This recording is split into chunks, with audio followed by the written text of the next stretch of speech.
Baik, kita teruskan pembahasan mengenai momen pembelajaran dari apa yang terjadi di Ponpes Al-Qazini. Pak Menko, Caimin mungkin tadi ikut merespon secara kacamata hukum melihat insiden ini. Bagaimana soal yang dono dan juga don't care? Tadi Caimin nampaknya ingin merespon dan kita juga ingin tahu langkah konkretnya yang sudah dilakukan dan akan dilakukan. Ya, tentu kita harus menjadikan ini evaluasi pembelajaran semua pihak. Pemerintah pasti mau menerima kritik dan menerima masukan karena demi perbaikan ke depan. Saya mengkritik pemerintah daerah yang selama ini nggak ada yang proaktif terhadap audit bangunan. Yang kedua, kita juga harus kritik penyelenggara pendidikan yang abai, yang hanya mengutamakan keikhlasan tapi tidak menggunakan logika modern di dalam mengelola lembaga pendidikannya, sehingga tidak mengerti makna bahaya dan akibat hukumnya. Ketidaktahuannya, don't know tadi, don't care itu nggak peduli, karena aneh memang kadang-kadang logika orang Jakarta berbeda dengan logika orang-orang daerah. Pesantren ini peminatnya semakin besar, daya tariknya semakin kuat, magnetiknya semakin tinggi di tengah keterbatasan-keterbatasan yang ada. Wah, saya diajar di Jakarta seolah-olah ini proyek, seolah-olah ini apa. Saya bilang, jangankan proyek, ini dibantu aja kadang-kadang ada yang masih tidak mau.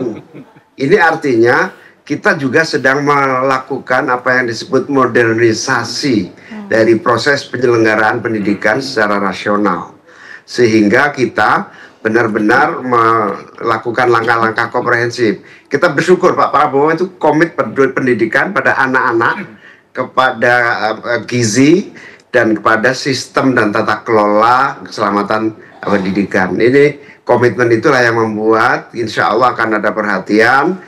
Dan tidak usah dikritik pemerintah nanti berpihak, enggak. Saya bilang pesantren yang curiga terhadap bantuan pemerintah pun saya bilang ini nggak ada urusannya sama Gerindra, nggak ada urusannya sama pemilu, nggak ada urusannya sama PKB, nggak ada urusannya sama politik. Ini urusannya keselamatan nyawa.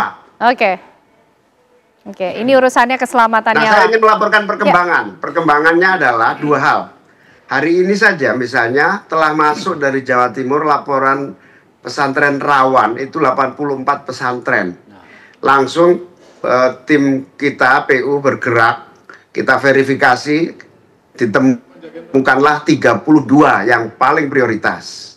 32 itu di atas 1000 santri, rawan longsor, retak, ambruk, kemudian harus ditangani. Ada yang bisa ditangani secara parsial, ada yang mau tidak mau harus dirobohkan total semuanya karena tidak bisa tambal sulam. Baik, itu laporannya dari Menko Pemberdayaan Masyarakat. Dari Kemenak, Pak Gugun seperti apa? Singkat saja mungkin langkahnya ke depan. Ya, terima kasih Menko Caimin. Saya menambahkan apa yang sudah disampaikan. Pertama, kita akan kolaborasi dengan Menko PMK dengan PUPR terkait dana bantuan operasional. Kemudian kita di lapangan, kita akan mengadakan Expo Syariah Forum. Nanti next week kita akan mengundang seluruh Kanwil, Kakan di NTB, Ekonomi Syariah Forum, untuk model pesantren masa depan Indonesia. Kemudian kita dengan BIN, BNPT, termasuk kita akan bagaimana mengelola pesantren ini lebih maju, lebih mandiri, dan bisa berdaya saing dengan di bawah Ristekdikti dan Kemendikdasmen. Menak sesuai dengan perannya. Mas Heri, belajar mengenai apa yang terjadi di Ponpes Al-Qazini, kesadaran mengenai ada akibat hukum yang mungkin bisa ditanggung apabila ada kelalaian yang terjadi. Seperti apa yang bisa kita pelajari? Ya, sebenarnya kita nggak hanya bicara tentang hukum ya, karena ini kan hasil dari pergulatan sosiologis ya. Kemudian muncul persoalan di dalam pesantren yang tadi sudah dipetakan dengan baik oleh pemerintah. Pak Prabowo memerintahkan kepada Pak Menko dan lain sebagainya. Itu tentu perlu kita apresiasi ya. Karena dalam konteks ini sebenarnya hukum itu di ujungnya, Mbak Ken. Kalau ini tata kelolanya baik, saya yakin dan percaya tidak akan ada cerita ini kan begitu.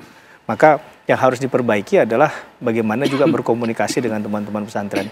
Dia tidak kehilangan nilai sakralisme sebagai produk religiositas. Pak Menko juga bagian produk dari pesantren kan, dan itu sangat baik, kita dukung di sana. Tapi dia tetap harus menjadi rumah aman. bagi mereka yang bernaung di dalam pesantren tadi. Ini yang kadang kita lupa mungkin ya. Sekarang kita ingatkan, kita reminder ulang bahwa mereka yang ada di dalam juga punya hak untuk perlindungan, yaitu hak dasar manusia adalah mendapatkan perlindungan dan rasa aman. Nah ini yang kemudian dalam Undang-Undang Dasar 45 kita kan selalu digaungkan, didengungkan. Nah tidak ada salahnya kita dengungkan juga untuk hal-hal semacam ini. Jadi kalau kita bicara dalam konteks mempidana orang, ini sudah terjadi dan proses ini harus sampai pada titik akhirnya tadi. Harus ada proses menurut saya pendalaman dulu ya. Minimal tidak dibiarkan begitu saja. Kita harus tahu apa penyebab utamanya. Baru kemudian siapa saja aktor yang terlibat di dalamnya, baru di ujungnya kita bicara ada tidak kesalahan itu dan kemudian didorong seperti apa. Karena dalam konsep ini tidak bisa lagi jadi ultimum remedium hukum pidana ketika ada orang yang lalai mengakibatkan kematian orang lain.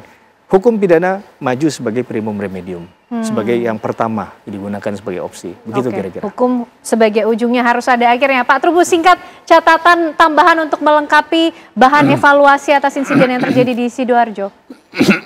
Ya kalau saya dari kebijakan publik adalah bagaimana kemudian bahwa selama ini pengelolaan pesantren itu kan sangat keluarga, terbatas gitu ya. Jadi bagaimana kemudian kita mulai negara hadir dalam konteks untuk mendorong agar ada partisipasi publik di situ. Jadi segala pengelolaannya transparan, terbuka, akuntabilitasnya juga ada. Karena apa? Ujungnya adalah santri itu yang menjadi ujung tombak dan akan menjadi korban juga ketika terjadi masalah seperti yang di Al-Qasini ini. Jadi dalam hal ini yang penting adalah sisi kebijakan publik. Bagaimana kebijakan yang dibuat nanti adalah publik itu merasa aman ketika atau nyaman ketika menyekolahkan di pesantren. Karena kepercayaan publik kepada pesantren itu begitu tinggi, dia sebagai rumah kedua setelah rumahnya sendiri. Dalam arti untuk anak itu untuk pertumbuhan anak itu sendiri. Jadi hal ini menurut saya negara harus betul-betul memperhatikan, bikinlah suatu kebijakan regulasi yang betul-betul mengatur mengenai pesantren ini, terutama adalah tidak hanya persoalan pendidikannya saja, tapi juga bagaimana infrastrukturnya, sarana prasarananya. Jadi ada kewajiban untuk istilahnya sidak, kewajiban untuk mengetes kondisi yang ada tentang bangunannya, dengan segala hal termasuk sanitasi, sampahnya, segala hal itu, lingkungan yang ada di sekitar situ, jangan sampai kemudian pesantren itu menjadi sesuatu yang sifatnya malah membuat masyarakat itu makin istilahnya ya makin crowded lah kira-kira seperti itu. Harusnya kan nyaman, tenang dengan pesantren itu. Elemennya gitu, sudah ada lengkap mulai dari kebijakan, regulasi sampai aturan hukumnya. Pada akhirnya negara lagi yang harus hadir mengawal ini semua. Terima kasih atas perbincangan yang luar biasa malam hari ini, atas momen refleksi dan evaluasi kita bersama. Singkat Caimin, singkat Caimin. Ya, saya harap semua pesantren taat hukum.